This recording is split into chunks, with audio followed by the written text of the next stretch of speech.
Hi, guys. Welcome back to another episode of Two Hot Takes. I'm your host, Morgan. And I'm Alejandra.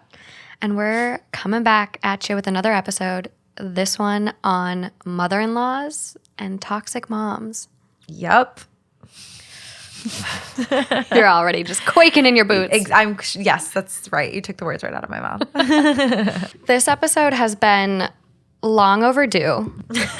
They've been out rallying for this episode to come to fruition. I have seen a lot of comments asking for it. Mother-in-laws. Yeah. Bring on the mother-in-laws. Yeah. And the toxic moms. Long overdue. I'm sure everyone, whether you have one or not, you've experienced a toxic mother-in-law or mom. Mm-hmm. I don't have a mother-in-law, so I don't know. Yet. Yeah. But you've got a great relationship with your future mother-in-law at this point in time if you were to marry your partner. Yeah. But I think that's so different from a mother-in-law. I think the dynamic definitely changes once you get married.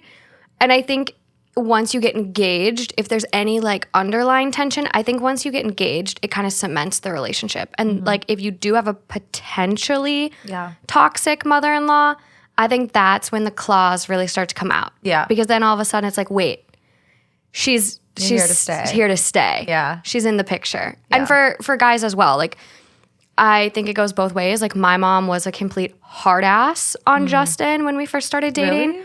Oh my God. My mom was, if you're listening, I'm sorry, a bitch to Justin. It was not good at Wow. first. I never heard about this. Yeah, we after my pinning ceremony from like OT school, we were driving home from the restaurant and we all like got in a screaming match. Wasn't that about politics? It started with politics and then she started asking Justin about religion. Oh. And he's not very religious, so it was kind of like, you're not good enough for my daughter. Like, Okay. you need to be saved too. Oh. I already need to save Morgan. Okay. Because, whatever. Yeah. But yeah, it was a rough start. And me and my mom we have a great relationship now, but growing up, it was not always the case. Yeah. And I think my mom experienced a lot of generational abuse and trauma, and that kind of carried into her parenting. So the dynamic is very healthy and good now, but it was not always the case. Well, I think a lot of women, I guess maybe men too, but like women in their teens have like very tumultuous relationships with their moms. There's so many crazy dynamics that moms and mother-in-laws bring, and we're about to get into it. Yeah, for sure. Yeah. Here I'm we even go. prepping me like for a while now on this one, so I'm like, I don't know what to expect. I know.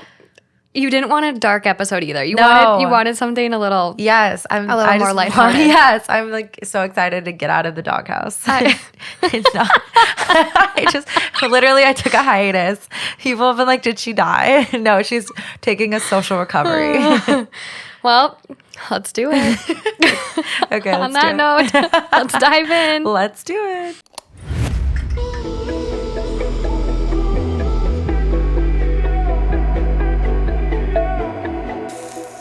So, this was a long-awaited episode. I've had so many people comment, message, DM, mother-in-laws, bring them on. So, I posed it to the people. I said, you guys, this is your time to fucking shine. Yep. Send me your mother-in-law or crazy mom stories. And the people did not disappoint. They did not relent. They did not disappoint. We even had one of our very own friends. So we'll start with that. We have our friend Whitney who wrote in.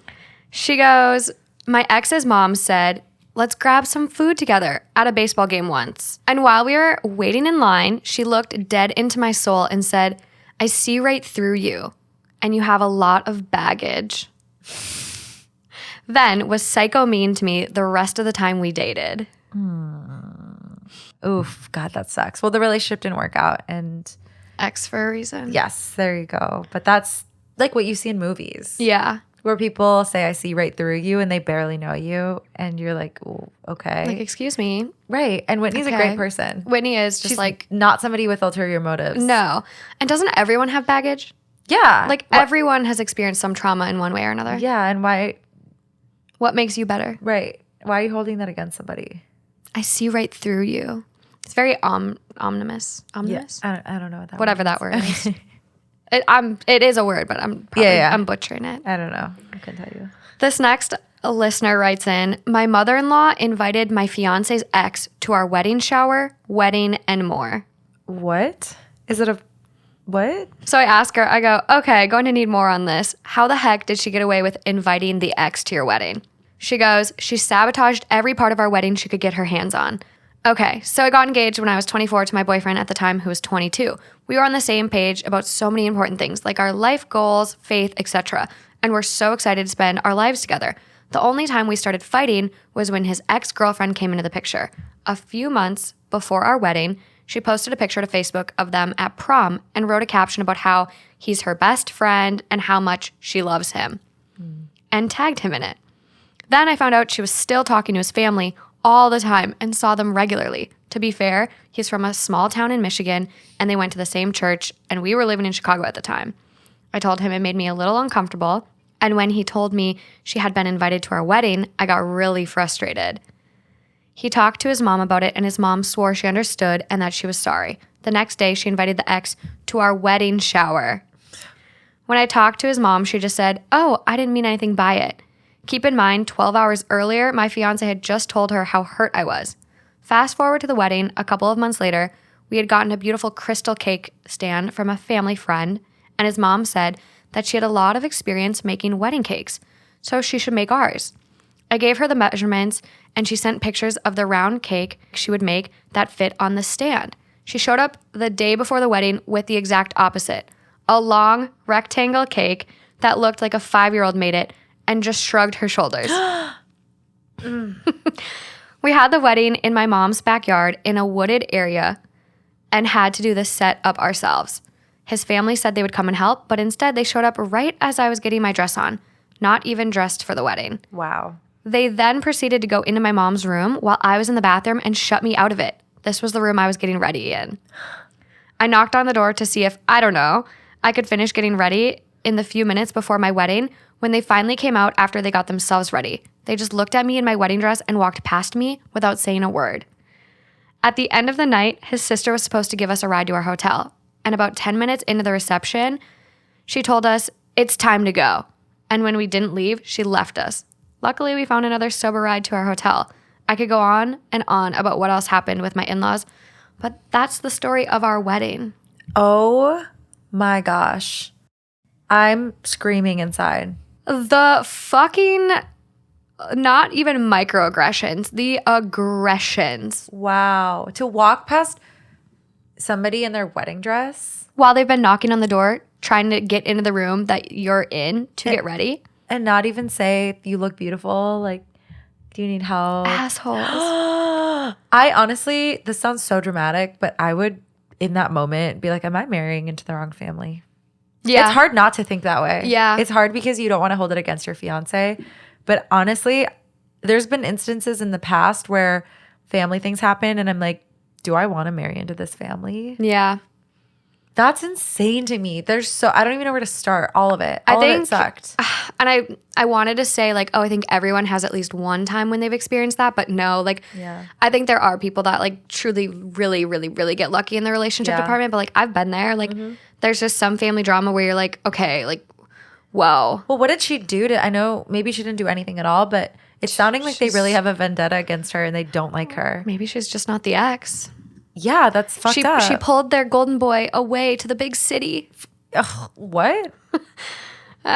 People from small towns get goofy like that. They want their kid to marry the high school sweetheart so they don't move away. Good luck, sweetheart. That's what you want for life? Great. But if it's not, support it. Like, this is your kid. Yeah. Like, you should raise your kid to be happy and healthy and their own independent person. Exactly. And treating someone like that, what does that get you? If you don't, you're at the wedding day. It's happening. It's happening. Like, go through with it. Put a smile on your face. Be positive. Be friendly. Be loving.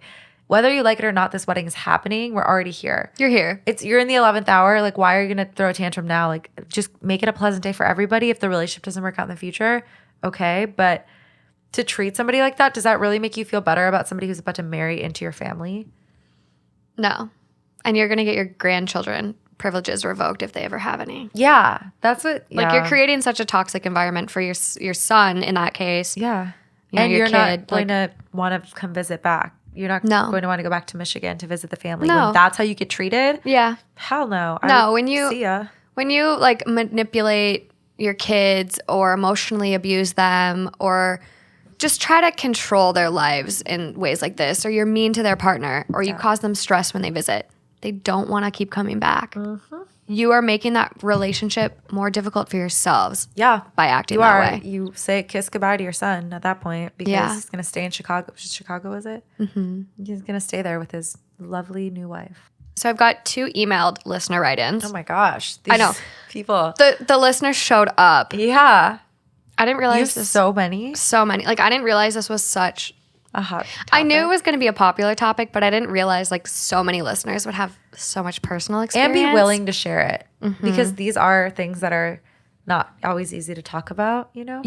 Not at all.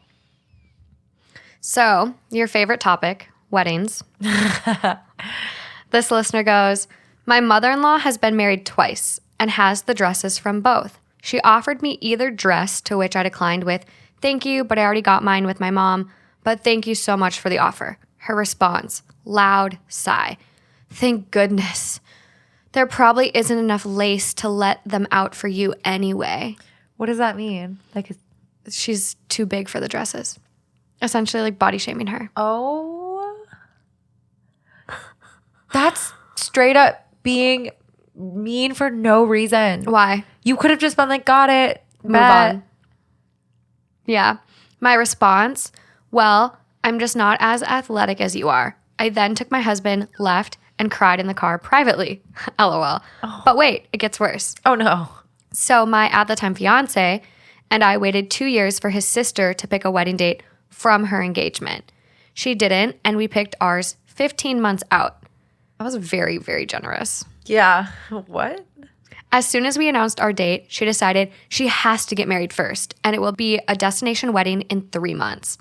Now, I was happy for my soon-to-be sister-in-law and tried again to bond with my mother-in-law by offering to take her dress shopping and even paying for the dress that is intended for our wedding. She says, oh, I already have my dresses. I'll hem up my wedding dresses and dye them in the bathtub. I'll wear my first wedding dress to yours and my second to sister-in-law's. That dress symbolizes my happier marriage anyways. It will be perfect. So the happier marriage goes to the sister? Yeah. People like this just absolutely make me irate. Like, why? I don't get it. I don't get it. Gets worse. Just stop. Okay. OP goes, no, you will be escorted out of mine if you show up in your divorced wedding dress.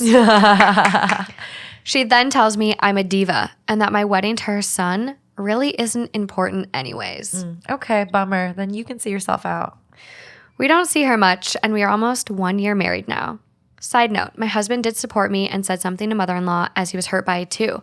She said she just wants the dresses to have a second use, where he then suggested she get them made into baptismal or burial dresses for infants. There are several charities that do this, which is a great idea. Yeah, that's genius. That person, this mother-in-law, is so unhappy with herself. It's pretty loud and clear that she's so upset that her wedding's failed, or I should say her marriage has failed.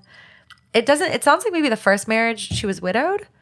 No, I think divorced. They're But both I think she's divorced? still with the second husband. But like, Oh, so wait, the second husband is the happier dress. That's why she was Got like, it. I'll wear happier marriage. Okay, got it. She doesn't specify if she's divorced or anything, but like, Okay, well, still. it sounds like you're resentful that something didn't pan out for you the way you wanted it to, and now Yeah. you feel so, I don't know, obliged to take down your future daughter-in-law for no good reason. Yeah. Other than pure spite.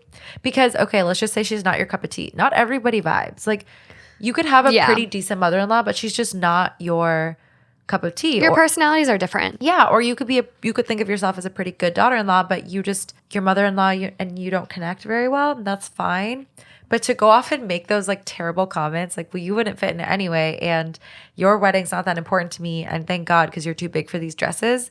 Those are just hateful comments for no reason. Yeah. You know? That's a toxic mom. That's a toxic, and it's a very unhappy, unpleasant person. Yeah. No, she's definitely like projecting her own fucking unhappiness. But one last listener write-in. which is perfect for our first Reddit story. Okay. It leads in very well. Perfect. We love a little transition. My husband and I are expecting our first child in a few weeks. We recently went to a wedding for a family friend where my mother-in-law kept introducing us to people. Each time she'd say the following: "This is my son, and this is my daughter-in-law, and this," pointing at my belly, "is my baby." This happened 3 separate times. I have a good relationship with my mother-in-law, but it bothered me that she seems to think our baby is hers. She did her work 28 years ago when she had my husband. She hasn't contributed at all by creating this child. Based on how she's acting, I'm honestly afraid of the shell shock she will have when she realizes her role as a grandmother is a lot different than her role as a mother was. Yeah, this is a write-in. Mm-hmm. I think that's worth having a conversation. Why hasn't the husband / son pulled his mom aside and been like, "Hey, It's a little uncomfy. I need you to tell me that this is our baby." Yeah. Like, you might be joking, maybe you're just really excited, but I need you to acknowledge that this is actually not your baby. Mm-hmm. Like, why hasn't that conversation happened? I don't know. I think that's it definitely something that needs to happen. There is another Reddit story that I've seen that kind of isn't the one I'm going to read, but is very eerily similar. And it's about this woman who her dad remarried to her stepmom. Mm-hmm. Stepmom couldn't have children. And so when the daughter had her baby, the stepmom literally tried to kidnap it. Oh, that's like a Lifetime Network movie. It was the creepiest story, and it was very eerie. And I think I have it saved for the scary stories one. Oof. But it was oh, there were warning signs where she'd be like, "My baby, oh my baby," and it's kind of this vibe where it's okay, but if you were saying, "Oh, and this is my grandbaby," yes, it's a little different versus my baby. Yeah, and I don't know if obviously maybe pregnancy hormones, she's overanalyzing things. Yeah. And me, I'm like, okay, am I overanalyzing this? Because language is so, so important to me. Mm-hmm. And we've had this discussion a lot with life situations we have where people will use certain language. And it's one word, leaving out a word or adding a word changes the conversation so much. Yeah. And so it's it just makes me uncomfy. Yeah, it's uncomfy. I think it's worth telling the mother-in-law that you feel uncomfy. Definitely. And maybe it'll be, I don't know, we don't know enough, but maybe the mother-in-law will be like, of course I know this is your baby. Duh. I just call it my baby because I'm so excited. I'm sorry, I didn't realize that was uncomfortable. Mm-hmm. Or it could be a crazy situation where she's possessive. Yeah. But you just don't know. You don't. It is very strange and it's very uncomfy. And I don't like it. Speaking of uncomfy. Uh-oh. Am I the asshole for not wanting my mother-in-law to take care of my baby after she tried to breastfeed him? Oh my gosh. Is that, okay, before I get yelled at, is that a thing? You don't do that, right? No. You can't just breastfeed other people's babies. But what if you're both lactating? Different. You can't, right? Because it's you different. Can. You can. Yeah, that's if you look at olden times, they had wet nurses. Yes, I know. So royalty wouldn't feed their own children. That's actually has kind of racial implications because a lot of black women of color. Mm-hmm. Yeah. More so black women at the time, I think. Actually, maybe it was. I think it depends on the culture. About it, yeah. I think in colonial America, I think enslaved individuals would oftentimes be used as wet nurses. But I think in English courts, I think it was other individuals. I don't know. Yeah. I don't know. But it was typically lower income enslaved individuals. It's a crazy concept. So that's not a dumb question. You can do that. Well, even and I don't even today in modern times, I have a friend that just had a little one and she wasn't really able to produce enough milk. Mm-hmm. So she used donated milk. Mm. But your mother-in-law, who clearly very much so is probably not lactating. No. Oof, that is so uncomfortable. What did she do?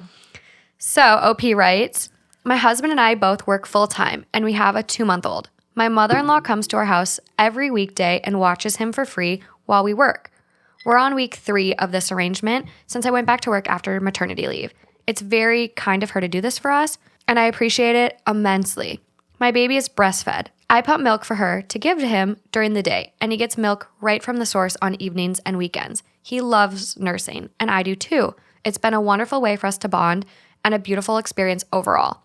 Yesterday, while I was at work, I opened the baby monitor app on my phone to check and see if my mother-in-law was able to get him to take a nap in his crib. She had been texting me saying he was crying really hard, so she was thinking about just holding him for a nap. So I wanted to check and see if he was okay and if she ended up just holding him. When I looked at the camera, mother-in-law was holding him and she had her shirt up and he was latched onto her breast. Oh my gosh. I was shocked and horrified. I called her right away and she didn't answer. So I had to sit there and watch her attempt to breastfeed my baby. He was latched on, but obviously not getting any milk as my mother-in-law is not lactating.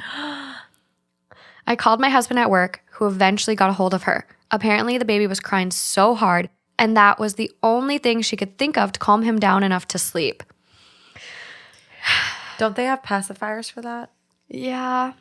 Or like another sucking mechanism? Like those little, I've seen those little passies that look just like nipples. Yeah, they Okay. have those. And also, like, if he's crying super hard, like, I get some babies just cannot be calmed. Yeah. You know, who knows what's going on? Maybe he's colicky. Who fucking knows? But the fact that she wouldn't just keep trying for a bottle, Yeah. rock him, maybe put him in the car seat, take him for a little drive, put him in a buggy, go for a walk. Like, your thought when he's crying and you can't console him is to fucking put him on your breast. I mean, I don't see it as like insane in thought, but it's one of those things that you like, it's a thought and you just leave it at that. You're like, Yeah. that's an idea, but that's crazy. And you don't do it. Yeah. You or know? if you're like, if it's like fucking Meet the Fockers, where the guy had like a fake breast suit yeah. and put the bottle in the suit. Sure. That's a different story. Sure. But to pull up your shirt and have your grandchild Ugh. suck on your boob. Oh, no, I'm uncomfy. And I have nothing wrong with breastfeeding at all.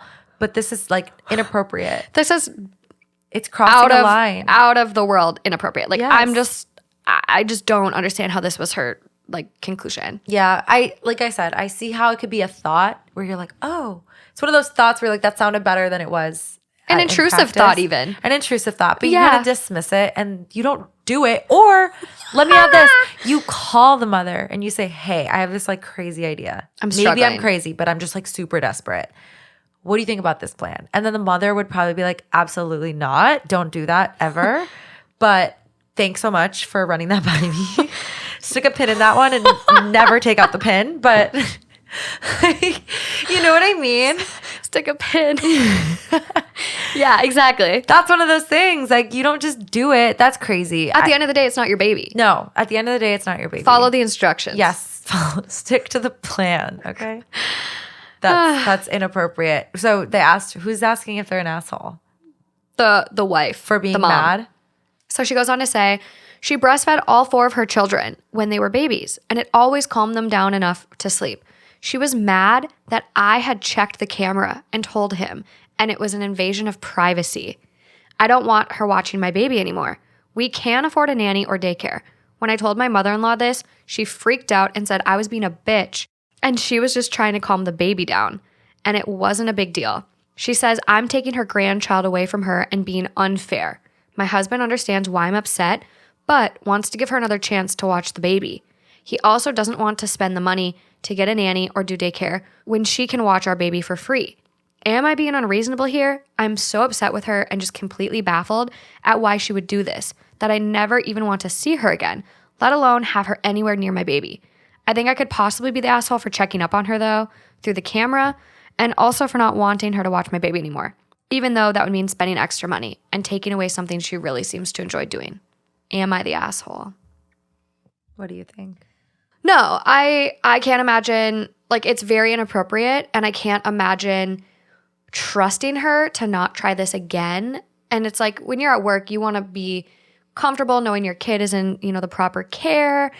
You don't want to be having to constantly check the cameras again to make sure she's not fucking trying to breastfeed your kid. Yeah.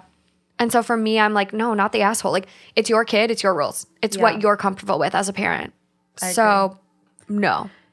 I agree with that. It is your rules as a parent. As a non-parent, I don't really know, what someone is comfortable with. But what I don't know. Here's my thought is I think she is worth a second shot if this is the one and only offense, because the way I see it is I'm assuming that your mother-in-law has never had any other instances like this with you and that this is like a blip, you know?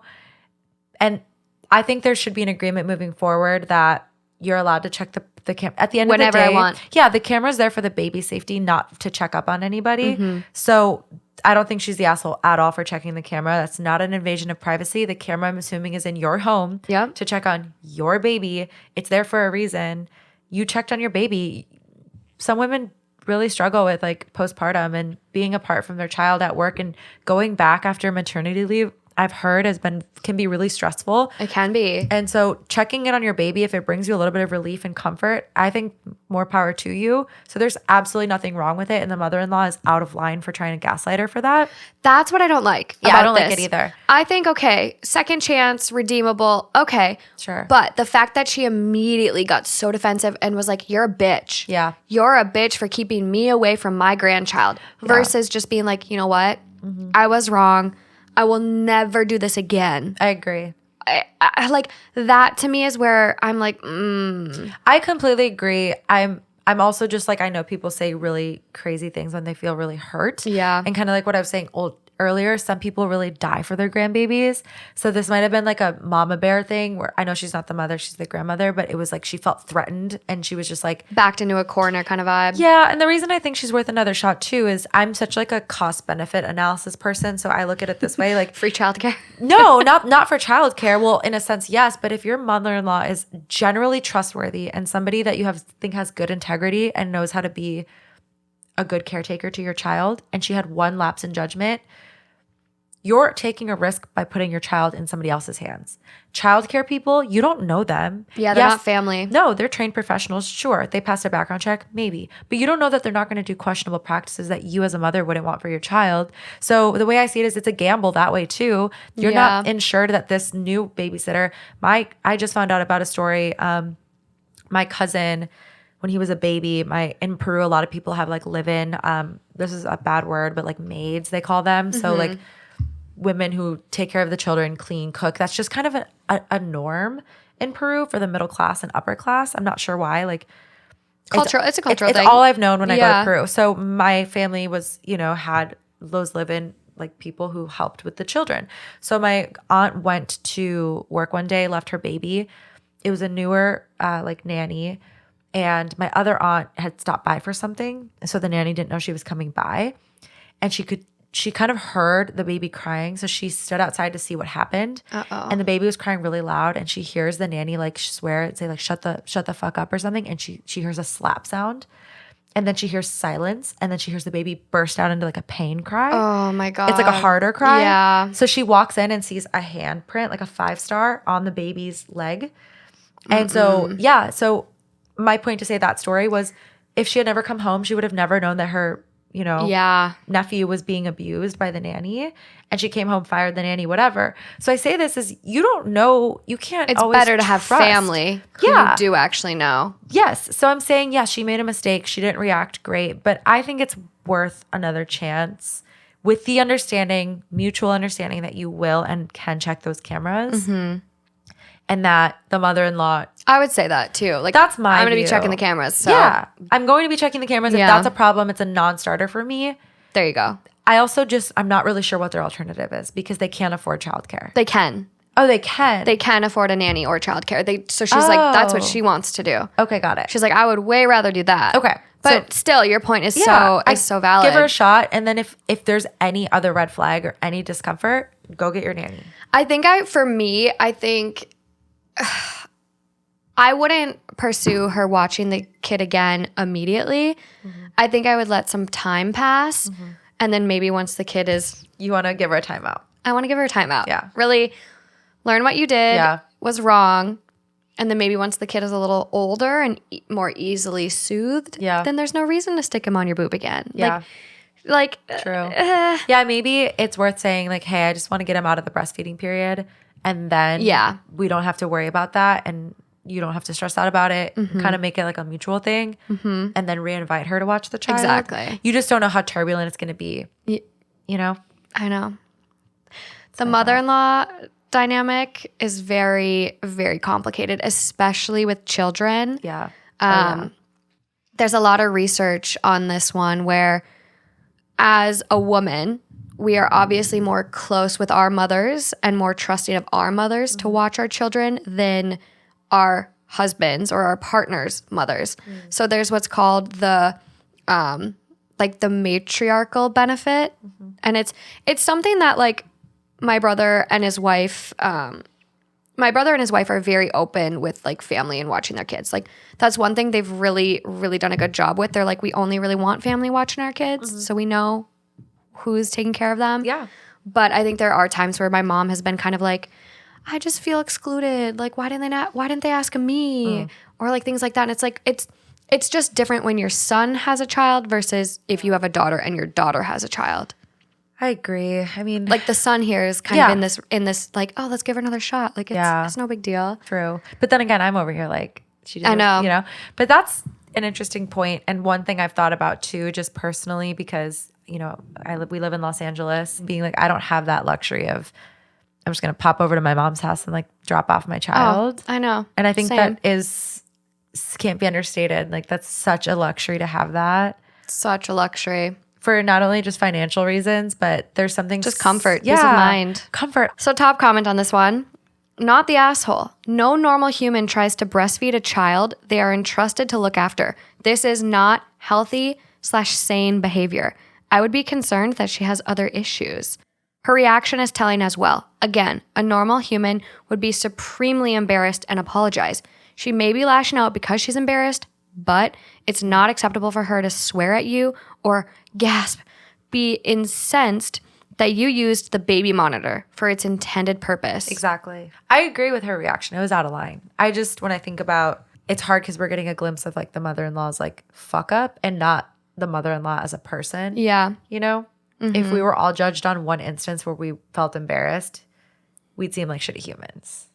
For sure. I just think like, obviously you don't have to cut her off for this. No. But like, if your boundary is her not watching your kid, like, Yeah. I do think it's pretty, If pretty that's fair. really what you think, sure, Yeah. go ahead. But This comment too includes an edit that's kind of relevant to what we've said. I'm including responses I've written to some of the but wet nursing crowd because I'm not talking about wet nursing or mutually agreed on co-nursing. Those things are not relevant to OP's culture or community.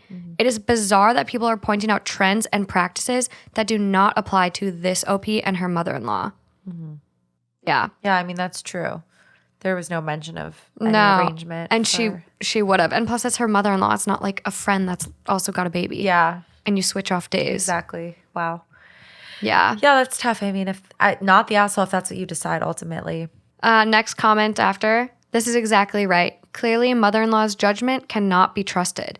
I wouldn't trust mother-in-law alone with the baby in any capacity. And I definitely wouldn't trust her to provide daycare services. Mother-in-law crossed a boundary that should have been obvious. And why would she think latching the baby to her breast would calm the baby down? There's no milk. I find this so revolting. But isn't it the sucking sensation?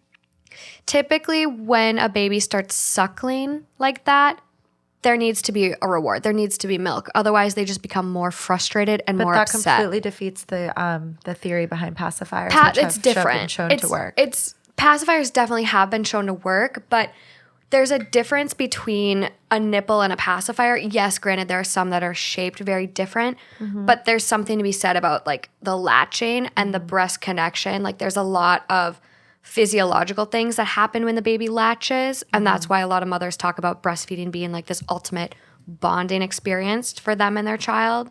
Yeah. But no, sucking is a comfort thing, especially Yeah, if the so that's why I don't baby's think it's like teething. I don't think it's absolutely ludicrous to think that a baby sucking sensation would not replicate the like latching. I get that, but then use a pacifier. Like your breast I is, agree, but I'm saying this person's getting really like fired up about something that they're assuming. They don't know that the grandma was assuming for the baby to try and get milk. No, but I still think like there's better options than giving a baby your tit. Like, There are, but like their comment's not saying that. and why would she think latching the baby to her breast would calm the baby down? There's no milk, which is kind of There's no milk. But Neither that's- would a pacifier. no, but pacifiers are different than nipples. There's a different experience for a baby latching on a nipple than there is a pacifier. That's not what I'm not saying that that's not a different experience. I'm just saying it's not crazy to think that it couldn't replicate the experience.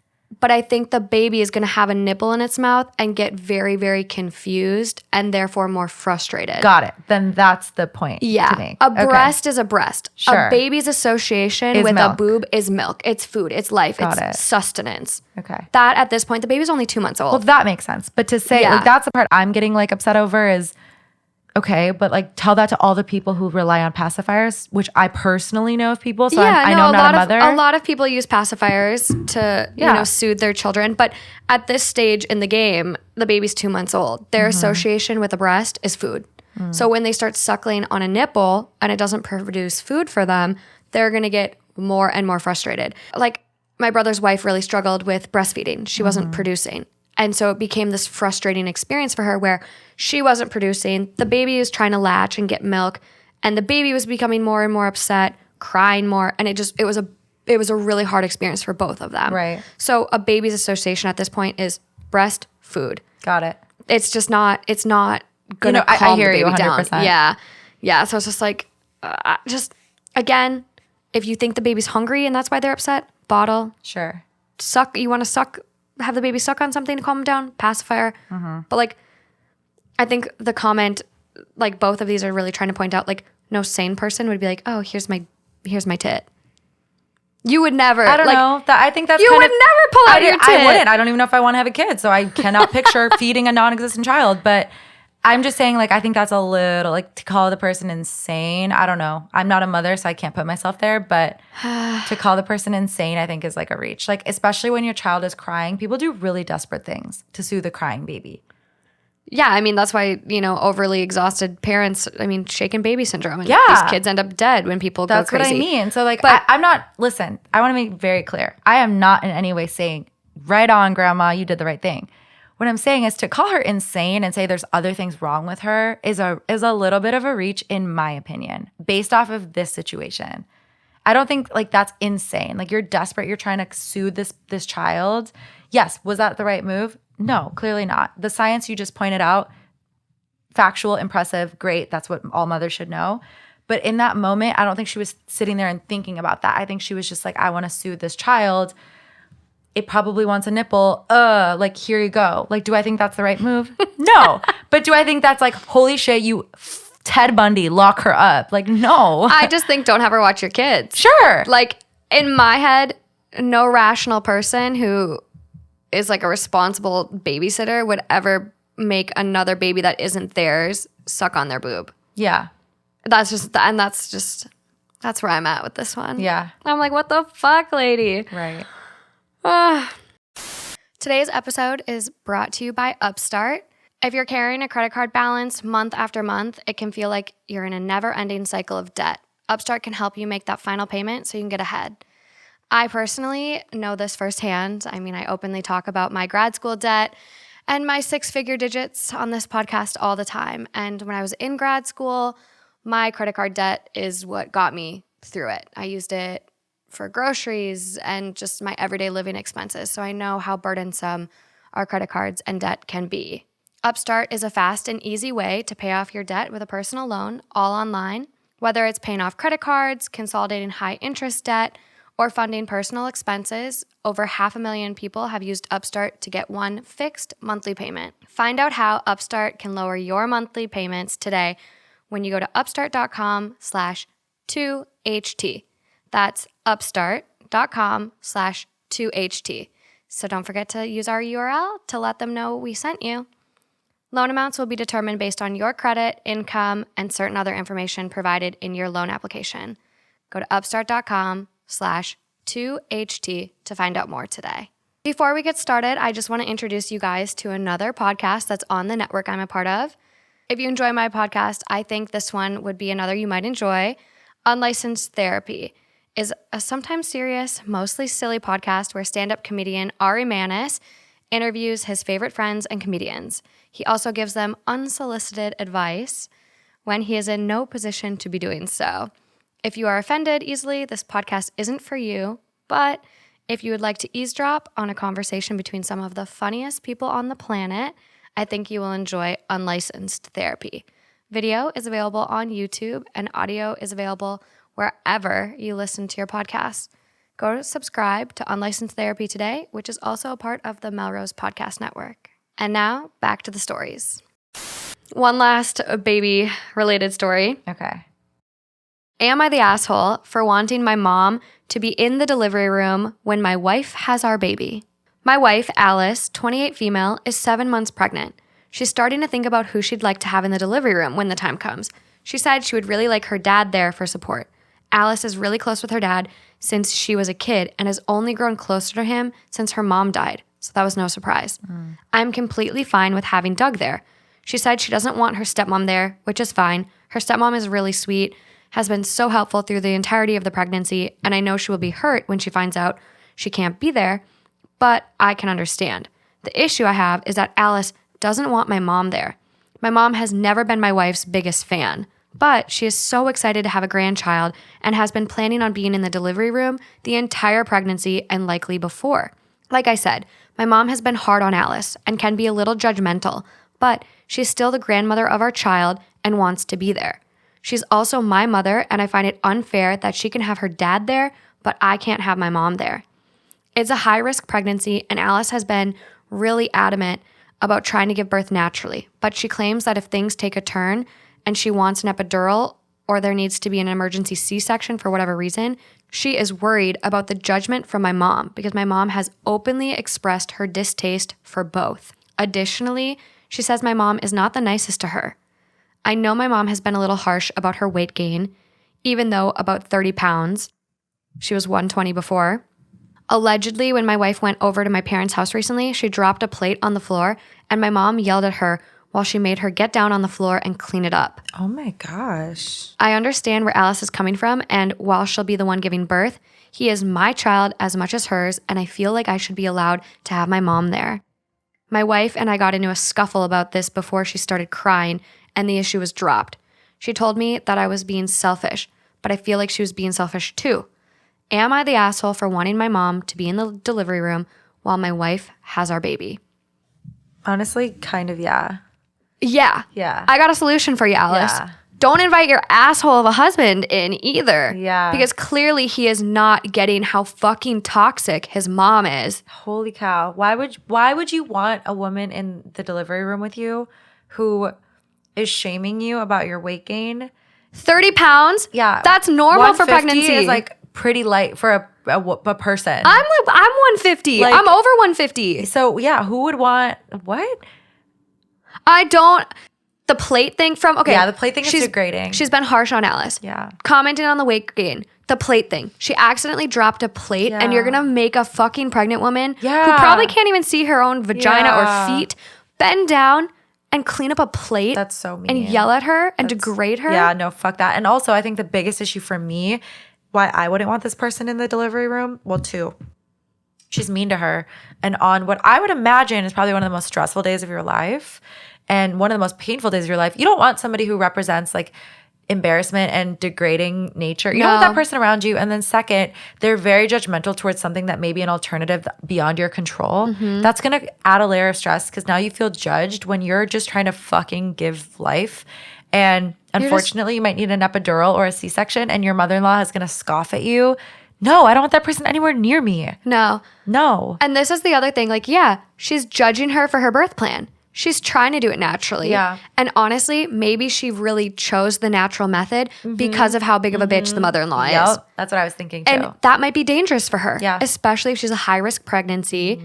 You just don't, a high-risk pregnancy, like depending on what it is, like preeclampsia or all these other things, going through labor naturally or even like not having a C-section could be life-threatening for this woman. Like, don't judge people or fucking try to influence their birth plans. Right. Let a person, unless it's like the fucking we don't know at-home that, crazy birth. Did she mention that it's influenced by her mother-in-law's distaste? No, but this is coming from, the husband's point of view. Yeah. So we don't really have the wife's point of view. But I mean, she's been adamant about trying to give naturally, but she claims that if things take a turn and she wants an epidural or there needs to be a C-section, she's worried about the judgment from my mom because my mom has openly expressed distaste for both. Yeah, that's like kind of a non-starter for me. Like that in and of itself, it's kind of like say less. Everything else is like add-on factors. But that right there to me would be the killer. Like I would say No. No. This person can't be in the room. This is one of the most stressful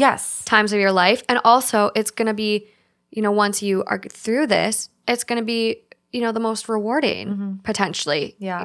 Baby blues are a real thing, guys. And we'll have an episode on postpartum. But like, you want that intimate moment with the people that are closest with you. Right.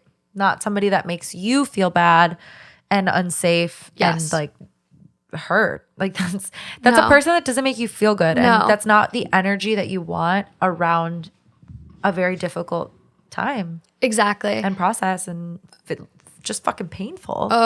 Like what? Can you imagine? And you can, if her pattern of treating you is already shitty, like she continuously, what makes you think she's going to be pleasant on that day? Like she might say shitty things to you during labor. Yeah. And stress you out even more and make you mad and make that like taint the experience. Completely agree. And I just think giving birth is such an intimate, vulnerable state. Like you're, depending on what style you go, you're either in a pool naked, spread open, you're spread eagle in a bed. Yeah. Like there's a difference between having your dad in the room and saying, hey, dad, stick up by my head versus having the mother-in-law in the room who, you can only control so many people and so many factors while you're trying to push out a fucking watermelon. So I think for that, it's like, I love Justin's mom, but I'm kind of in the same boat. Like I want my mom there and Justin, and that's probably it. Because I love Justin's mom, but I don't want Justin's mom seeing my vagina and seeing me tear and seeing me potentially poop myself if we go down this road. That's true.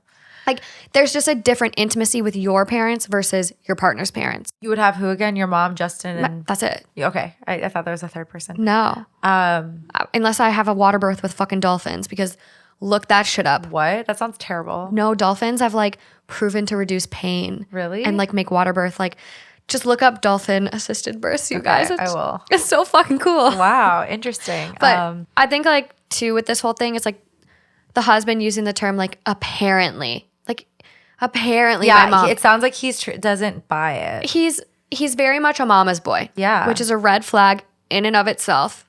Mama's boys and enmeshed sons will always choose their mom over their wives. Typically, it is a very, very hard cycle to break. Yeah. And having your partner pick his mom over you and not supporting you, barf. And it's difficult because when you hear couples having babies, it's like we are having a baby, we are delivering and we are doing a C-section. And I feel like part of me would be like, is it really we? I'm pushing this fucking baby out, okay? Are you pushing something out of your dick? I didn't think so. It's me. So yes, it's our baby, but part of me would start to get a little upset because of this write-in. Like, you don't get to pick. Why is he so entitled? Yeah, like I get it. It's a joint decision and all of this is like a team and you're both going to decide who's in the room. But at the end of the day, if it's controversial, in my opinion, she should have the final say. Absolutely. Because she's the one who's going to be physically distressed and just emotionally distressed. And at the end of the day, like, yes, at the end of the day, her husband, yes, he is also stressed. He is there. This is his baby too, or husband, wife. I don't really know. But he's not the one physically going through it. He's not the one physically going through it. And so if it's even this controversial, you should just default and be like, you know what? Love you, sweetie. Your call. Yes, it's your call. And I want you to be comfortable. I want this baby to come into a comfortable, healthy, happy environment. Yep. Sorry, mom. And that's tough. Like, how do you tell your mom? But at the same time, you just tell her, like, she doesn't really love the idea of you seeing everything going on down there. No, and you don't need to throw your wife under the bus either. It's just a very easy, you know what? Like, she only wants me and her dad in the room. That's it. It's going to be very intimate. Yes, that's perfect. You'll be able to come in and see the baby as soon as we're done. Immediately, exactly. Like, whatever. Yes. One of the top comments, overall vote, it was undeniably asshole. Yes, good. So top comment, you're the asshole. This is a decision only for your wife to make. She is the one giving birth. Even if she had no reason to exclude your mother, you would be in the wrong for trying to coerce her regarding this extremely personal medical experience. Even if she didn't want you in the room, that is 100% her decision to make. Furthermore, from your description, your mother has been outright abusive to her. Yep. From verbally and emotionally harassing her about her weight, to her pregnancy choices, to eventually screaming at a pregnant person to get on the floor and clean up a broken dish. Ugh. There is no excuse for her actions. No. Grandparents don't generally have any rights to their grandchildren. And frankly, I wouldn't fault your wife if she decided to never ever let her child meet your mother for fear of potential abuse. Damn, that is a good point. OP replies, Oh, shit. I have never seen the behavior that Alice has described. I have only heard some snide remarks on occasion. She acts fine around me. My wife isn't one to lie, but my mom is typically a sweet person. To you. Well, let's see. How do those two things coexist? Like, typically a sweet person. To you. Yeah, to you. And your her wife's not a golden liar. boy. Her mama's boy. Yeah. I've heard some snide remarks. Okay. Do you think snide remarks are okay? Yeah, snide remarks are snide remarks. God.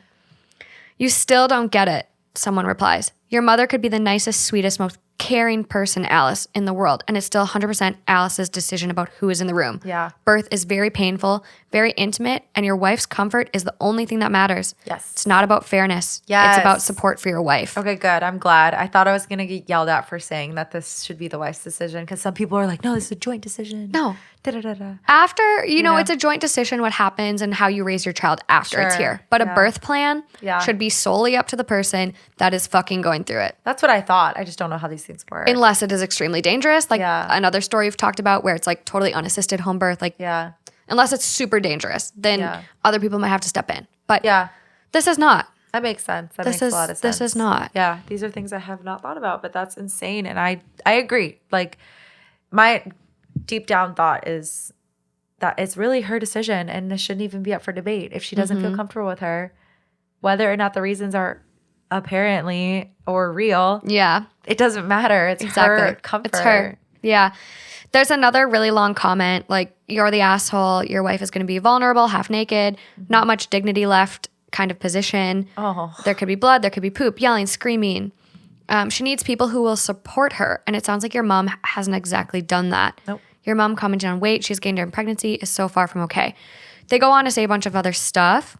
And OP replies, so her father gets to see her naked, pooping, etc. That doesn't seem the my slightest God. bit weird to I you. hate this guy. I hate this guy. Asshole. No, that's not fucking weird. It's her father who literally saw her come into the world, probably. Yeah, exactly.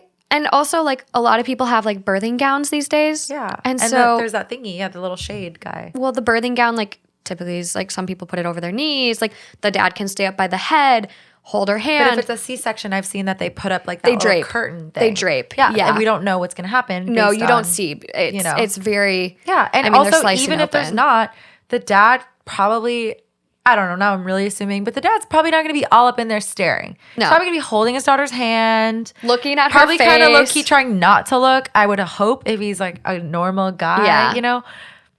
Fuck you. That's her dad. Like, Also- fuck off. Also, extra fuck you to this dude because of the fact she lost her mom. Yeah. So I'm sure her dad. Fuck off. I'm sure her dad probably wasn't her first ideal choice. No. But that's her dad. Her mom is gone. Yeah. That's all she has. Yeah. And oh, her stepmom's gonna be so hurt. Also, that's a really good point though, because that's actually perfect for the reason, like her mom, don't be too offended. Her stepmom's not even going to be in the room. No. That's closer to her than you are. I mean, Yeah. I think, I'm assuming here, but so, I mean, no, fuck it. Move on. That's not you move on, like him move on. Yeah. Get over yourself. Let your wife call the shots. I'm almost so sorry that she has to have a child with this man, but I know. Another comment. This is a medical procedure, not fucking pay-per-view. yeah. So true. Like, who gets a ticket? Yeah, no, come on. Get it No. together, people. No. Yeah. On to the next one. Yeah. Wow. Oof. Am I the asshole for suggesting to my daughter-in-law that she leaves my son? Please understand the context before judging. My son is a healthy 30-year-old and his wife, Alexa, 28, has a chronic illness. She has a lot of pain and she has good days and bad days. It's not like she's bedridden or can't do anything, but there are limits. There is no cure for this illness. The condition can only be managed. She was diagnosed about 3 years ago now. My son now spends a lot of his time taking care of Alexa, researching about her condition, and arranging their lives around trying different types of ways to manage her condition. They have been together since high school, and I know that my son loves her to bits. I'm also really fond of her myself and would love to see her doing better. But the undeniable reality is that this is really affecting my son in a negative way. He isn't as carefree and happy as he used to be, which I understand is part of just being an adult as well, but he's just so worn down and not himself a lot of the time. I brought this up and also brought up carer's fatigue to him, and also broached the subject of possibly starting to resent Alexa in the future. My son was initially very defensive, but then I think him and Alexa discussed and they started seeing a counselor that specializes in this kind of situation. However, I just hate seeing him waste away like this, and I tried to gently suggest to him many times that it might be best if he separate from Alexa, but keep supporting her as a friend rather than spend the rest of his life living like this. He did not like that at all, got very upset, and the last time I brought this up, he threatened to stop talking to me at all if I keep suggesting this. I only do so because I care about him. I know he's trying to do the right thing and be noble, and he's optimistic that they are going to find a treatment plan that works well enough for her to function normally. But of course, there's no guarantee, and with the way things went last year, it just got me thinking how we really need to treasure life. So this time, instead of bringing this up to my son, I brought it up to Alexa and suggested that she leave my son. She was really shocked at first, but she also cried and said she does feel like a burden. But then she kept repeating how much she loves my son and couldn't leave him even if she does feel selfish. I told her to think about it, and I thought that'd be the end of that, but I guess she told my son because he called me and was so angry.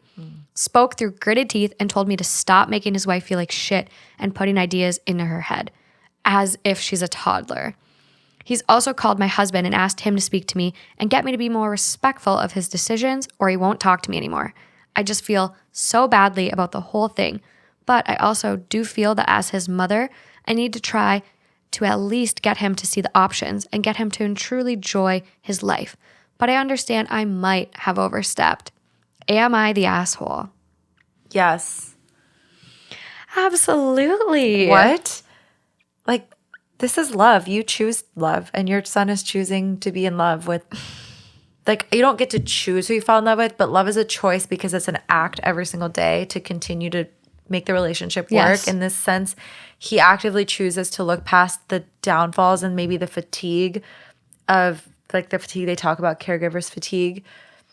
This is his choice. He wants this for himself because he loves this person so much. And he's going to do whatever it takes to be with this person. And that's his decision to make. And to plant these seeds in his head is so cruel and unfair. I think that's such an asshole move. Yeah. Like, this is your son. He can make his own decisions and he loves her. And people sometimes choose to stay with people who have terminal illnesses. And they know that that person's going to probably not have lived very long. And they know they're about to encounter enormous heartbreak. But you don't get to tell that person that you can't love them and that it's too hard to love them and it's too difficult and too much on you. Your son wants to do this. So he's choosing that. yeah, it's almost like offensive to tell him that he can't handle it. No, and just because someone has a chronic illness or a disability or, whatever else it may be, it doesn't make their life any less meaningful or, enjoyable while they're here. Yeah, it might be a little tougher. Yeah. They might have pain. Things might be more difficult for them, but they can still have a meaningful, happy life. Yeah, and this makes her feel like chopped liver. Like, you're not worth love. You're not worth the effort. You're not worth him staying for. Like, what? What? Like, a lot of people, do write their own vows, but when you get married, if you did the traditional vow in sickness and in health. Yeah. What the fuck, lady? Exactly. This is such a fucked up move for so many reasons, but that makes me feel so icky for this person. It's terrible. For this couple, I guess. Toxic ass mom. So toxic. She needs to back off. Her son is doing his best, and if this is what he chooses and it's a struggle every fucking day, he chose that struggle and he loves that struggle. And you don't know what it is. Like, there's not a lot of info for me to even try to deduce what it is. But it's like, she's young, could be MS, could be a number of things. But there's treatment methods that work. And if they just found this out recently, it takes time to find the right cocktail, the right group of therapies or medicines. Like, it's a time process, but it doesn't always have to be this bad. Yeah. And depending on what it is. Like, you don't know. She didn't give us a lot of info. Yeah, exactly. I just don't think you get to back out of something because you think it's too difficult. Like, it's like having a child and the child has Down syndrome or the child has some type of illness or something that they have to live with. And to say what, you know, you put the child up for adoption because it's too hard. It's too much stress on you. It's just, it's wearing me down. I'm not as happy as I used to be. Of course, you're maybe like dealing with some things because this is a hard thing to deal with. Yeah. But that's saying to the child, you're not worth the extra work. Yeah. Not worth the extra love and work that I have to put into you. That's what, when she called her up and said, you should leave my son, it's like, such a boundary you're not worth crossed. it. Like, you're just not. No. I don't know. No, and I think she should have taken the hints from the fact that it didn't go over well with her son. Yes. That's your son. Yes. Okay. If you want to say your fucking out of pocket comments to your son, that's on you and being a shitty fucking mom. Yeah, exactly. But to then approach your daughter-in-law, no. Keep that shit to yourself. That's so, you've just damaged your relationship with probably both your son and your daughter-in-law. Both. Yeah. No, you're the asshole for sure. No doubt. Definitely got the overall vote. Yes. Okay, good. Top comment. You're the asshole. Stay out of his relationship. Yes. If I find out about this, I'd never talk to you again. Someone goes, I might have overstepped. Might. What about his reaction gives you an idea that you might have overstepped? Maybe he should cut contact with you completely. Maybe then you'd realize what you did was wrong. Yeah. Being a parent does not give you the right to plow through boundaries set by your son. Agreed. Your son, he said what he said. Like, he didn't stutter. He said what he said. So take it for what it is. Someone comments, you're the asshole. What would happen if roles were reversed and your son was the one with the chronic illness? And OP replies, if I'm being very honest, I think I would tell Alexa the same thing, even though it would hurt me to suggest so. I think it's easy to say now, but I don't know. I mean, maybe she genuinely is like, believes that. I don't know. Yeah. Someone replies back to OP and go, you fundamentally don't understand what love is, do you? Yeah. Because from everything you've said, the answer is no. Yeah. It's like, oh, it's inconvenient. It's tough. It's a struggle. Oops. Can't do it anymore. Love is unconditional. Yeah. Well, and this is something that's very interesting that points me to believe she's probably a narcissist, is for narcissistic parents, love isn't unconditional. I know. It's very conditional. Yeah. And like for some of these narcissistic parents, they look at their child as an extension of themselves. And so for her, in her eyes, her son is an extension of her. Yeah. She wants her son to have the very best. Right. So having a wife with a chronic illness is not the very best for her son. Right. So. And then also in narcissistic relationships, like they actually tend to view their partners as sources. And so if she's looking at it from that perspective, like this is a weak source because they can only give you so much. Yep. And they're taking more than they're giving. And, you know, this is the perspective of a narcissist. And so it's like this, if that's true, then from a narcissistic perspective, it's like people are expendable if they're no longer an ideal source. Yep. And so she's maybe seeing it that way too, is like, this isn't love. It's like you said, it's conditional. And they're not following through. This is a source that I don't need. You can go get a better source. Yeah. Just, yeah, you've so well said. I think, and there's a difference between like being a narcissist and then having narcissistic personality disorder. Like they're two very different things. But like in this woman's case, it's like something's definitely off. Yeah, I definitely don't know if I got enough from it to think she's a narcissist, but that's like a theory. Like, yeah, I mean, know? just based on her responses too, Yeah. it's like she looks at him. She has a distorted view of love. Definitely.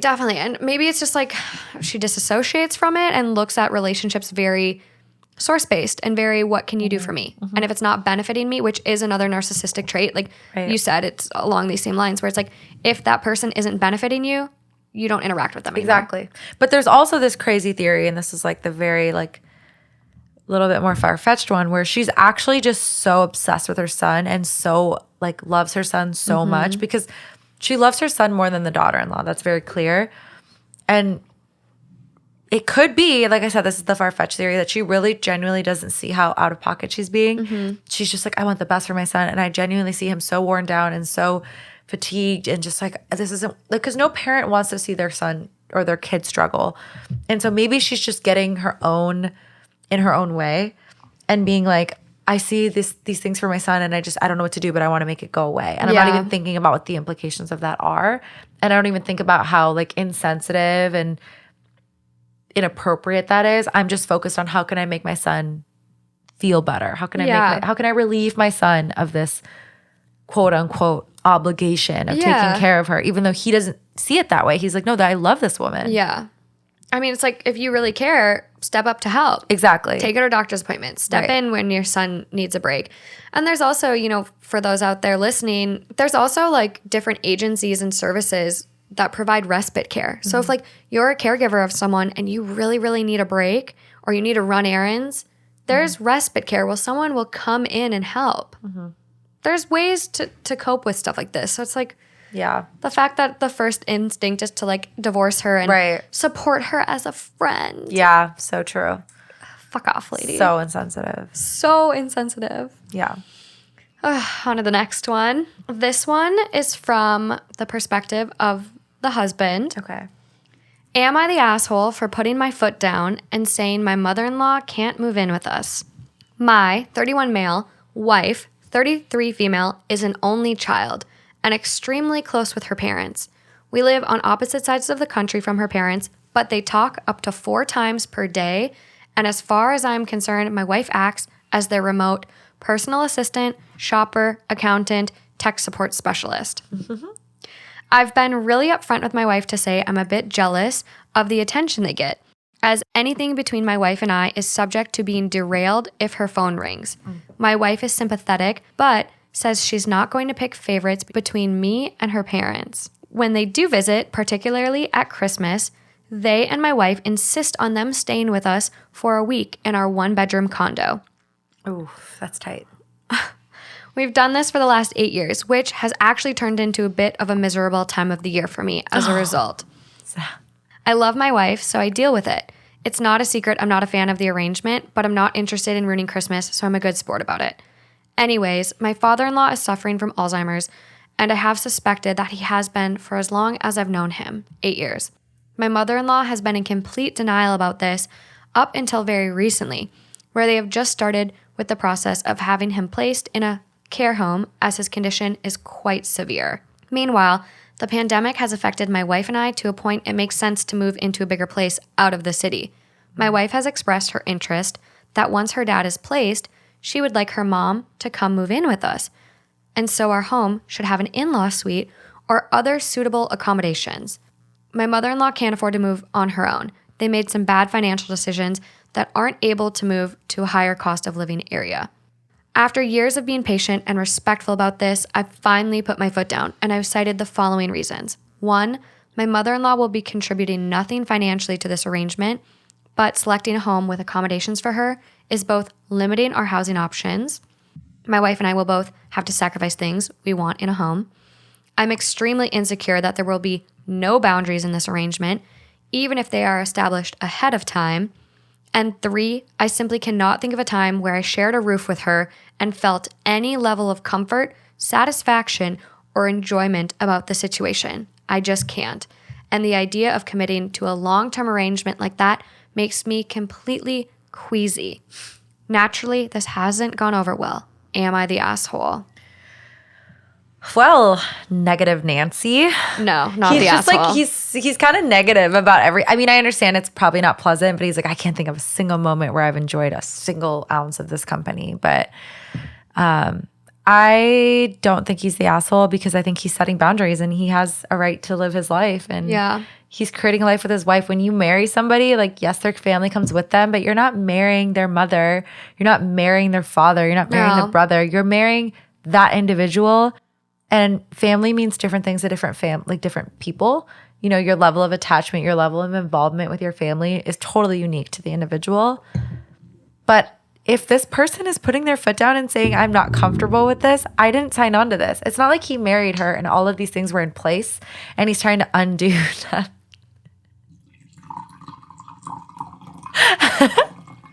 That's not me peeing. That's Morgan topping off my margarita. Clearly she thinks I need more for this story. It does sound like peeing. It does. That's why I was like, let's clarify really quick. Yeah, I just had to top that off. Okay, sorry. No, good call. I didn't even know that you had that. That's really sneaky. Instead of bringing like a flask to a party, Morgan just brought the handle to the podcasting station to make sure that we are well taken care of. But do you know, does that make sense? Yeah. I think it's he didn't sign up for any of this. And I feel like such an asshole saying that, especially because Alzheimer's like hits really home for me right now. But it's at the end of the day, you gotta like set your standards. Completely agree. And I think a lot of people, I'll start with one. To me, this sounds like enmeshment. Mm-hmm. It is not normal to call your parents 4 times a day. Mm-mm. That's not normal. That's like, you have to live your own life at some point. Yeah. And for her to drop everything, even if it's them doing something, for her to drop everything to always choose her parents, she says, oh, I don't want to pick favorites. But you're choosing your parents constantly over your partner. Yeah. Which, that is a big reason people get divorced. Yep. When you get married, you are choosing your partner. Yeah. That is where your loyalty lies. And so with an enmeshment, an enmeshed family, they expect your loyalty to be undying to them. Yeah. And so it sounds to me like there's just an unhealthy parent-child relationship going on with his wife. And I think, and this is not the case for every only child, but I think this often happens with only children. Yep. Damn. Yeah. Because the parent-child relationship is automatically so different. There's not another kid to share burden with or, parents' attention. It's solely focused on that one child. That one child is their life. Yeah. There's only one child. And an only child has different expectations than, kids with siblings. Yeah. Only children oftentimes grow up a lot faster too. They don't have, peers, siblings. Yeah. They have their parents they interact with the most. Mm-hmm. They grow up a lot quicker. So, yeah. And are therefore more, oftentimes more attached. And so to me, this sounds like enmeshment where the wife is like kind of throwing her partner's needs away, like, and picking her, her parents over her partner. And I don't think like, yeah, support your mom. Mm-hmm. Like support your mom and make sure your dad is taken care of. Mm-hmm. Terrible diagnosis. Like he definitely needs to be taken care of properly and your mom should be supported. But that doesn't mean she needs to move in with you. Yeah. I think if it's temporary, it's a lot easier to stomach. It's like, one thing if they're visiting. But exactly. And to kind of snowball off the enmeshment, like I recently talked about that with a friend, and I think that this friend has enmeshment with their parent for like a number of reasons, but this person's also an only child. And one thing that we kind of realized was we think the enmeshment kind of stems from like a little bit of trauma bonding, and like they're often conflated, but they're different things. But the trauma bonding can lead to enmeshment. 100%. And so here, oftentimes, I'm wondering if like the Alzheimer's, that's very traumatic. He's been battling it for 8 years. I'm wondering if there's a little bit of enmeshment because there's a little bit of trauma bonding. Like, I don't know. It's hard to say, but I wonder if she would jump so quickly for her mom's calls if the father didn't have Alzheimer's.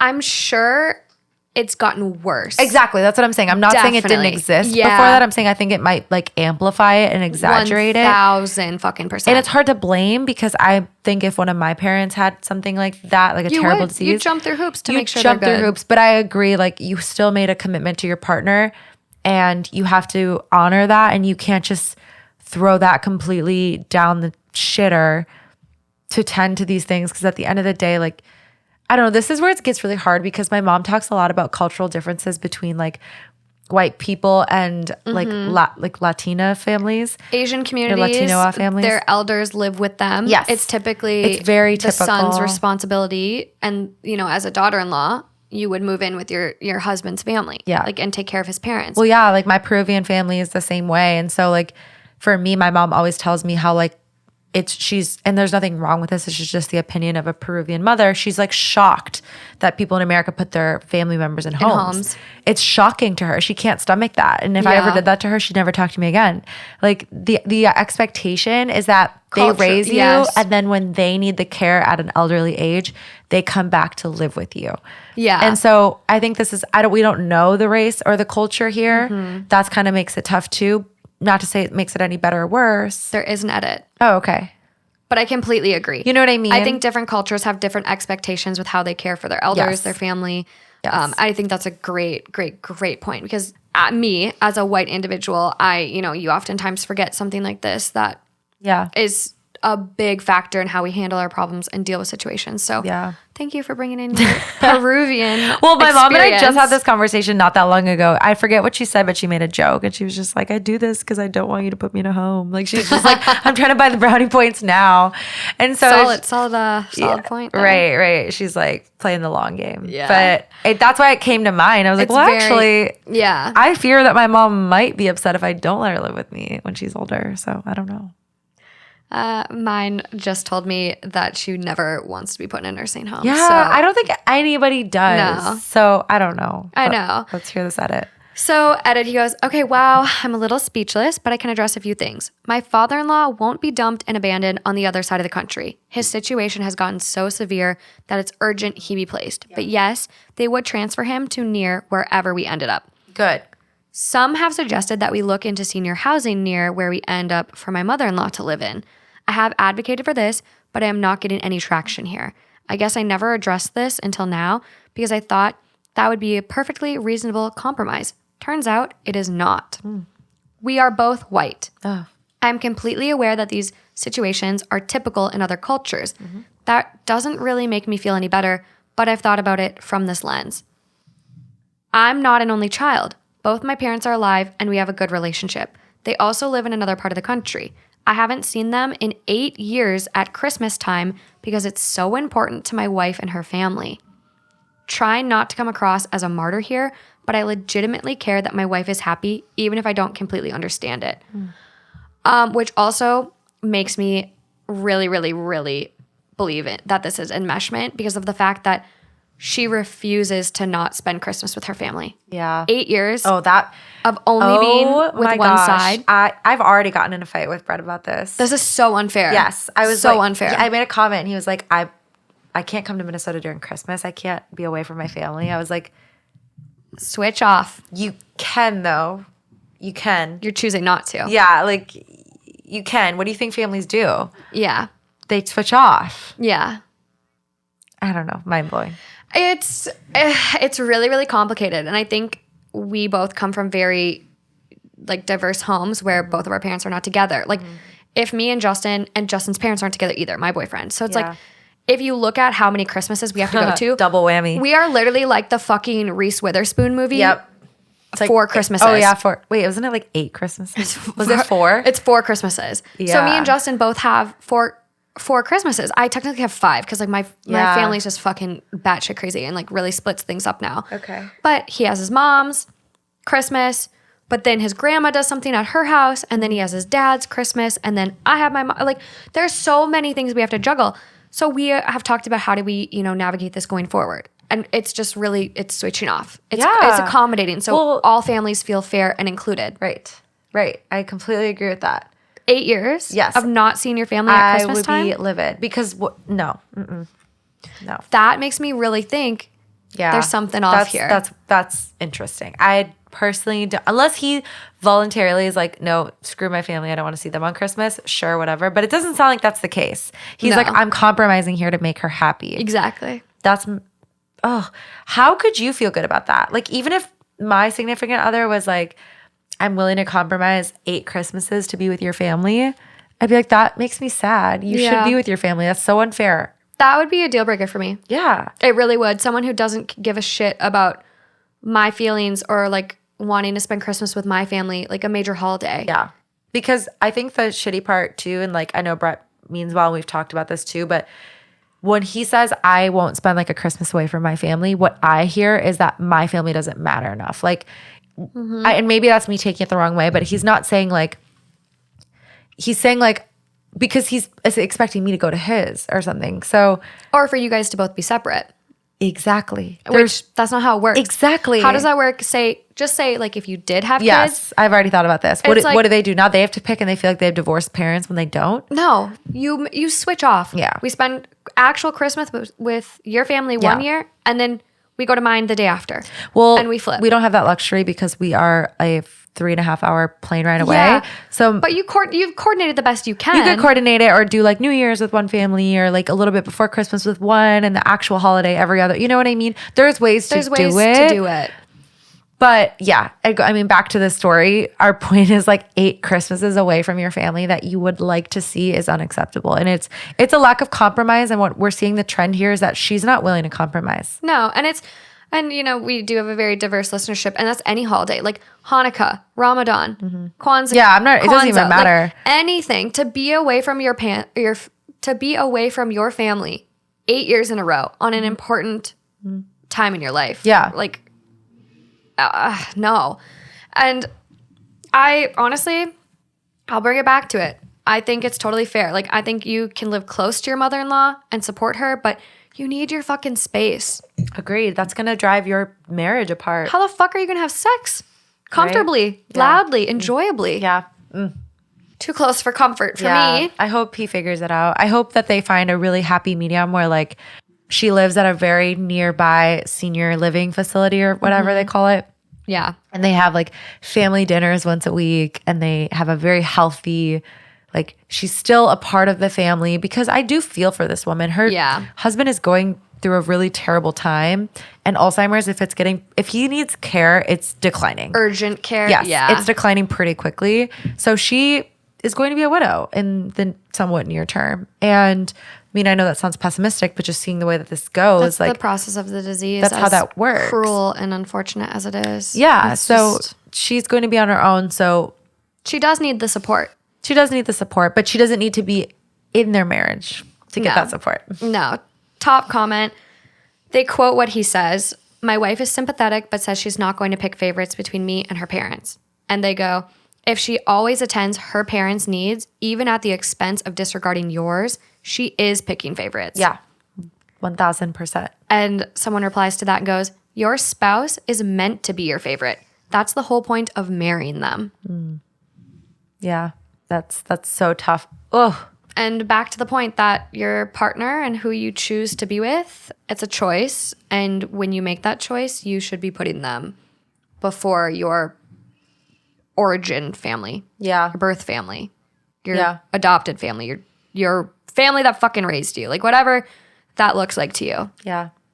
Whew. Okay.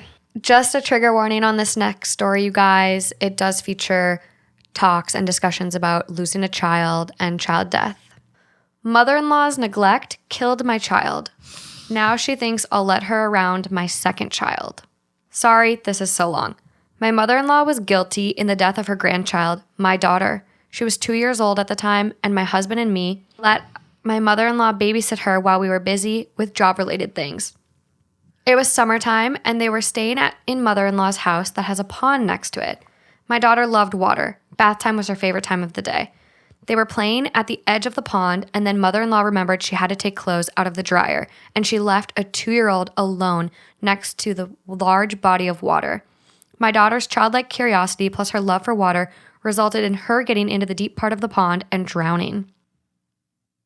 All because mother-in-law considered clothes in the dryer an important enough reason to leave a toddler unsupervised.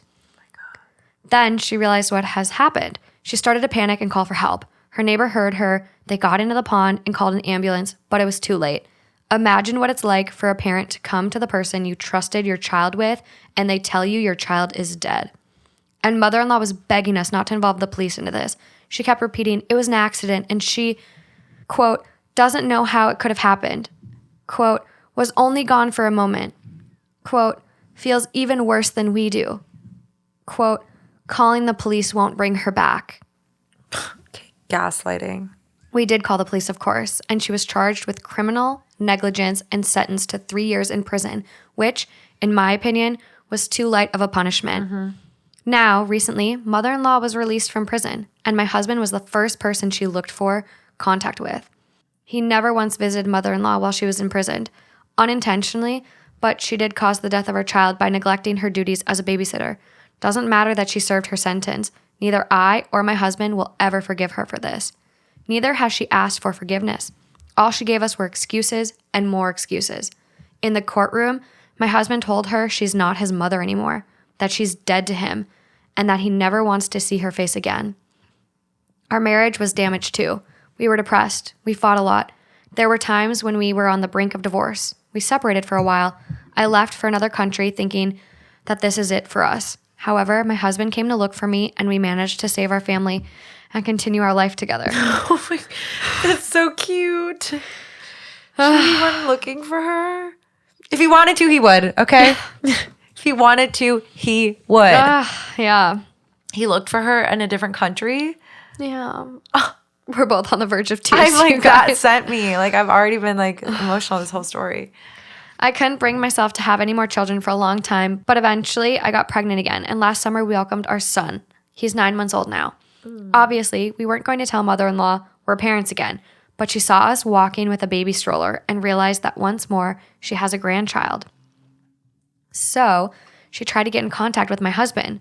First, she reproached him for not visiting her, cried about how hard it was for her to spend all those years behind bars, that she shouldn't have been in prison because she's too old for that. How could he do this to his own mother? How could he abandon her? Then she was like, but I saw you have a new baby. I'm so glad I have a grandchild again. And then she went on about, is it a boy or a girl? When will she be able to see them and meet them? Because she wants to take care of them so much. My husband told her immediately that she doesn't have anything. This is our child, ours only. Our son doesn't have a grandmother. We'll be telling him this as he grows up, and he will never, ever in a million years be anywhere around her. We're 100% on the same page about this. The loss of our daughter still hurts, and we're going to do the impossible to protect our son from her. He doesn't need an irresponsible grandmother who would likely endanger his life, just like she did with his sister. Mother-in-law was shocked to hear this and began to wail about us being so evil and cruel towards her, that we're going to hold that against her forever, even though she paid for it, and we cannot be so heartless to prevent her from seeing her grandchild. But what was she thinking? What was she hoping for? That we're really going to let her around our baby? That we'll ever trust her with babysitting again? Honestly, I'm not sure if I can leave my son with any babysitter. I don't trust babysitters anymore. Because if a grandmother can be careless enough to let a child die, who knows what could an unrelated person do? So my husband told her firmly that she'll have no access to the baby, and he doesn't want to talk to her either. So now that she's out of prison, she should do something useful with her life and leave us alone. Whew, I like that. Yeah. Mother-in-law wasn't having it. That evening, she came to our house asking to see her grandchild again. We didn't let her come in, obviously, and mother-in-law got mad, claiming that as a grandmother, she has rights to meet her grandchild. We told her that she lost all her rights to our children when she let our daughter drown. If a trust is broken, it cannot be repaired, and there are some things that can just not be forgiven. Mother-in-law told us she'll go to court and she'll demand legal permission to meet the baby. Good luck. Exactly. Good luck, sis. I'm not sure if there is such a thing, but if it's true, I highly doubt she'll get it considering her criminal record. If we need to go to court and prove she's not the type of grandmother you should let around your child, we'll do it. If she comes back again, we'll call the police. If we need to leave this country and go live somewhere else just to be away from her, we'll do it. Nothing's impossible. I'm amazed at the shamelessness of her. She knows very well she tore apart our lives 3 years ago. No parent should bury their child, but we had to because of her, and now she comes to us as if she's the best relative ever, as if nothing happened. I first just want to point out how refreshing it is to see like a couple aligned. Same page. You know, they're like very much a united front on this. And I think that's like amazing because I have read about losing a child, the traumatic effects it can leave and the detriments it could be to a marriage, because that is such an unforgivable pain. And so to see this couple, like even though obviously they had a moment, they are sticking it out. They're very aligned. They're bullish about this, and I think that's great. But for the unfortunate part, like there's no question that this grandmother is unfit, and she's not. I mean, the fact that she thinks she can go to court and get any type of rights is just laughable. Come at me, bro. With or without the criminal charge, let's just say she didn't have that criminal charge. She's still you're not entitled to rights. You can fight for custody if you can prove that the parents are unfit. That's clearly not the case here. But on top of that, you have a criminal charge for child endangerment. So good luck. You served a 3-year sentence in prison. Yes. for being convicted, not charged, of child endangerment. You were found guilty. That's on your record. You don't think they're going to factor that in when you go in there pleading for rights? No. Parental, whatever, guardianship? Like you're automatically fucked. Yes, have fun. But even without those charges, you have absolutely no entitlement to the child. No. And from what I've seen on legal Reddit, granted, not a lawyer, could be speaking out my ass here. I have no idea. From what I've seen based on legal Reddit and other stories kind of similar to this, where grandparents are like coming out of the woodwork, they're toxic and like need to be kept away from the children. It's really, really hard to get grandparent rights. And there already needs to be like a very established connection with that grandchild for a court to like really consider it. Yeah. Otherwise, on what grounds are you considering that on? Yeah. So this is a no-brainer for me. Like absolutely the fuck not. No, I would not. This is an instance where I'm like, yeah, fuck you. You don't get another chance. You don't get another chance here. She fucking killed their child and there's no coming back from that. Not a chance. And the behavior has been, I don't want to say non-remorseful because it shows like there is some remorse, but it's very like. Basically none though. Yeah, it's coming from a place of self-interest because I feel like if you were that remorseful, I'm just thinking about myself. Like first of all, I am such a guilt-ridden person. I was talking about this recently with somebody. Like apparently I have like guilt written into my DNA at this point. It's like ancestral karma. And so I have like guilt. And so. That's so interesting. Ancestral guilt. And so I feel guilt for like, if somebody does something and it results in a consequence because of me, I feel an immense amount of guilt, even if it has nothing to do with me. Yeah. And so in this situation, if I were the grandmother, the guilt I would feel would be so absolutely unmeasurable and unbelievable that I would like to believe, just based on the way that I think, I'd be like, don't ever let me around your grandchild. I'm so sorry. And I don't deserve to ever be around your grandchild ever again. Like the family should be, if anything, like you should know that you are a danger to the children at this point. And where's the self-awareness? Yeah, the self-awareness would be like, I feel so fucking bad. I can never trust myself again with your child. I'm an idiot for that. I'll never forgive myself. I understand why you hate me. I understand why you never want me around your child again. If you do, I would absolutely love to meet the child with your supervision, of course. But I don't blame you. And I wouldn't trust myself around a child ever again. I would have so much guilt that I wouldn't even want to watch another child, let alone my grandchild. Yeah, and that's where it shows her disconnect from reality. Exactly. Like, I think just even right after the fact, her saying that she feels even worse than we do. Yes, that's exactly what I was getting at. Like, they just lost their child. Yes. And you're saying you feel worse than them? And calling the police won't bring her back. Yeah. It was totally like self-serving. Gaslighty. Like, don't call the police on me. I don't want to go to jail. It won't bring her back. It's like self-preservation. I would be like, here, handcuff me immediately. I fucking deserve life in prison. Yeah. There was never, take me away. No, and like there was never an apology or what OP said. Basically, like she never asked for forgiveness. And also the lack of awareness, again, to play off of that. Clearly, this couple did not want you to be a part of their son's life, their new 9-month-old son. Yeah. So when you didn't get that invite in the mail to come meet him, or you didn't get that heads up and you saw them walking, you should have taken that as a very clear, like, no response is a response. Like, they didn't reach out to you, so they clearly don't want you to be a part of his life. Exactly. And an ounce of self-awareness would tell you that. You know? What a fucking coincidence. She just happened to see them that walking. part kind of weirded me out. I'm like, are they from a small town? Because she was probably trying to find them. yes, I was thinking the same thing. I'm like, that's kind of a wild coincidence. She was probably trying to find them. Yeah. Yeah, they need to stick together, stick to their guns. If they need to move to another country, do it. Because this is the type of Lifetime movie network where I see this grandmother becoming unhinged. Next thing you know, trying to kidnap the kid. Yeah. Well, especially the fact too, I'm so glad I have a grandchild again. No, You're don't. the sole reason that the first one is gone. Oh my God. Yeah, and that then sucks. Like, what if she tries to frame the parents as neglectful? Like, what if that's her plan? She's going to go to court, because what you could do is go to court and try to deem the parents as unfit and that you should assume guardianship of that child. But in order to do that, you have to have like a substantive case. You know what I mean? But like this person, if they become unhinged, you don't know. She's clearly off her goddamn rocker. For sure. The comments are just amazing, full of so much support. Yeah, Reddit commenters are so good at putting their thoughts into like short. Cohesive. Yes. Yeah. I mean, granted, when you write, you have the ability to be a little bit more composed than when you're just candidly speaking. But the comments on here are just gold. Yeah, they are. So they're very, very supportive and just like, you should get a lawyer ASAP, send a cease and desist letter. Another one goes kind of like a POV. Grandma, quote, I'd like to see my grandson. Judge, hell nah. Yeah, right? That's what what? Yeah. In what world? This woman is so disconnected from reality. Completely disconnected from reality. Like, what's disillusioned? Like, she's just so... She served 3 years in prison and it's still... For child endangerment. Still didn't get knocked into her freaking head. What? Your guilt should feel so heavy.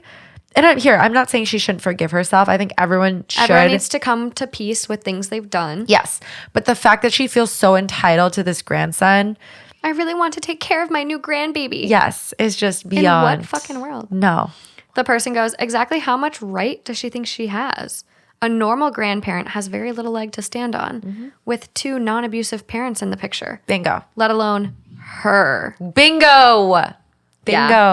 Yeah, a lot of people are like, get a restraining order. True. And honestly, I think it needs to go there. Yeah, I didn't even think about the whole restraining order thing. Yeah. Because you have enough for this. Get that lady away from you.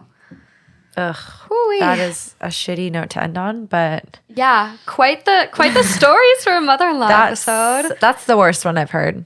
I just cannot even imagine. But yeah, mother-in-laws and toxic moms, because they're out there and they're really tough to navigate. So one tip that I saw like during my research on all of this, if you have a partner that is very enmeshed or like very connected to their mom and like picks their mom over you, like the worst thing you can do is like have them make a choice. And it's just like they gave like very logical steps, but it was like try to set clear boundaries, don't react to the mother-in-law, all of this stuff. So if you are dealing with this, I'm going to be posting lots of resources and links on the YouTube video. And so check out the description there for those. But hope you enjoyed this episode. It was kind of dark. It was pretty fucking intense. Yeah, wow. And Alejandra is not getting any more dark episodes going God. forward. Oh, God, you guys. I've been like... In the hot seat. Yes, I get all the controversial topics and all the like tough stories. And then you have Lauren on the other end who's like, I want the jaw droppers. And I'm like, you don't though, because they get messy. So they're messy. And I just want like lighthearted and, you know, funny and can't go wrong. I have a category going right now that's called wholesome. Oh, that's the category I'm looking for. Just good feeling stuff, you know? Because like this is tough. And I do think these things need to be talked about. So they're important issues. Yeah, I'm not one to like sweep things under the rug either, but it's like you got to mix it up a break. Little bit. Yeah. No, and I mean clearly a lot of the listeners and you know people out there are going through this. So just know there are great resources like Reddit. The Just Know Mother-in-Law forum is a great one if you're dealing with stuff like this and raised by narcissists as well. But check those out.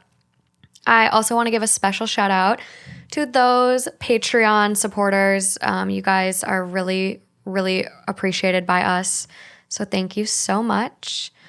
And until next time, you guys. Thank you. Bye, guys. Bye.